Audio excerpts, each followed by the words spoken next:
I've been made to evaluate risk versus rewards for doing business with our indigenous banks and banks in our offshore sector. Because in many cases, indigenous banks cannot provide a high level of reward, corresponding banks are closing their relationships with them, all because an arbitrary and unsubstantiated claim is being made that the Caribbean is a high-risk area for financial services. Unless this situation is addressed with urgency, the indigenous banks in each of our countries will be forced to close their doors. Chairman Brown says there's proof that world powers continue to bully CARICOM. He referenced a $168 million award which Antigua and Barbuda has yet to collect on. But that pales in comparison to the blow that a pending European Union policy on sugar exports is forecast to have. The British Department for International Development is reported to have predicted that this, and I quote, perfect storm of the new EU beet sugar policy and the consequent low subsidized price will force 6.4 million people in African, Caribbean, and Pacific countries into poverty over the next 5 years. Brown also praised bilateral Petro-Carib deals, which have offered the region an alternative to pricey oil from the Middle East. CARICOM's Secretary General, Ambassador Irvin Laroque, meantime, echoed the call to strengthen the community. The evolution of our search for a more effective means for integration to make a greater impact on the lives of our people has led to a reform process. We're making fundamental changes in the way we do business. This is a community responding to its challenges and actively plotting its way forward. There is no better time than now for everyone to become involved and be a part of building that viable community for all that we desire. Keishla Adderley, ZNS Network News. Caribbean agricultural ministers and other officials toured the Bahamas Agricultural and Marine Science Institute. The group saw firsthand the Bahamas' efforts to improve food security and reduce the $500 million food import bill.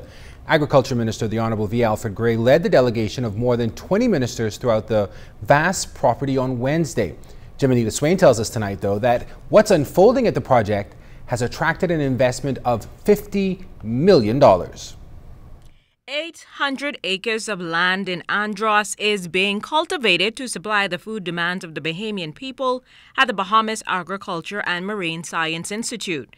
Caribbean agriculture ministers saw firsthand the progress in farming and construction status of various buildings at BAMSI.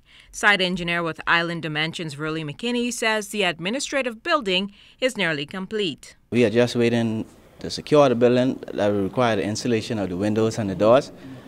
Majority of the sub-trade infrastructure is already complete. That'll be IT, that'll be electrical, that'll be AC.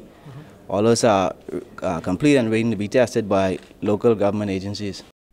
McKinney said the administrative building should be complete in a month and ready to be occupied. The 14,000 square foot campus cafeteria was another building McKinney supervises.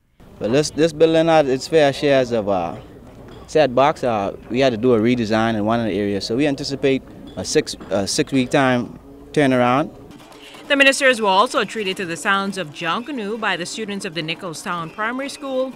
Representative from the Organization of Eastern Caribbean States, Rudland Suma, St. Vincent and the Grenadines Agriculture Minister Sabado Caesar, and Jamaican Minister of State for Agriculture Luther Buchanan said the tour was eye-opening. It is heartening to see that such a huge investment is being placed in agriculture. We think this augurs well for inclusiveness and sustainability. It's a good example that we could learn from ourselves. It is definitely going to train a significant cadre of persons within the labor force from the Bahamas, and they are going to work in the sector.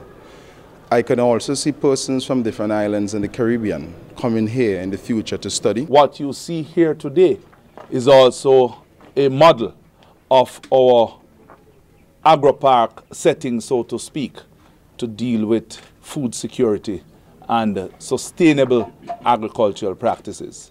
It is indeed impressive, and I commend the government on this initiative, and I implore the people of this land to support wholeheartedly this program. Caribbean officials were very impressed by what they saw at BAMSI, and they say that it will be a benefit to not only the Bahamas, but the region as a whole. Jimenita Swain, ZNS Network News. Close to 100 female students from schools across the capital lectured on the impact of sexting. That story coming up in the Bahamas tonight. And in sports, the SAC Big Red Machine feels the pressure on day 1 and day 2 of the BAISS track meet. Could this be the year the almost 3-decade-long streak is broken? Find out the latest on the charge of the Comets in ZNS Total Sports. You're watching the Bahamas Tonight. This segment of the news is brought to you by Shell Quality Fuels.